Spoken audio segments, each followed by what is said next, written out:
আজকে আমরা আবারও বেরিয়ে পড়েছি ঠাকুর দেখার জন্য। আর আমরা আজকে তাড়াতাড়ি বেরিয়ে পড়েছি কারণ আজকে ভাগ্নিকে সবগুলো প্যান্ডেল ঘুরে দেখাবো। তোমাদের সকলকে জানাই ষষ্ঠী প্রীতি ও শুভেচ্ছা।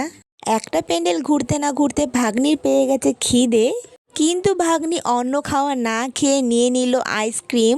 আমার আর আমার ভাগ্নির ষষ্ঠীর লুকটা কেমন লাগছে তোমরা কমেন্টে জানাও। এই পুজো প্যান্ডেল থেকে বেরিয়ে চলে গেছি আমরা আর একটা পুজো প্যান্ডেলে। আজকে ষষ্ঠী, তাই অতটা ভিড় নেই। আমরা আজকে যে কটা পুজো প্যান্ডেলে ঘুরেছি সব কটাতেই প্রোগ্রাম হচ্ছে। আমরা এক জায়গায় দাঁড়িয়ে অনেকক্ষণ গান নাচ দেখে আবার চলে গেছি পুজো প্যান্ডেলে। আমার ভাগ্নি যেখানেই যাচ্ছে সেখানেই নাচ করা শুরু করে দিচ্ছে।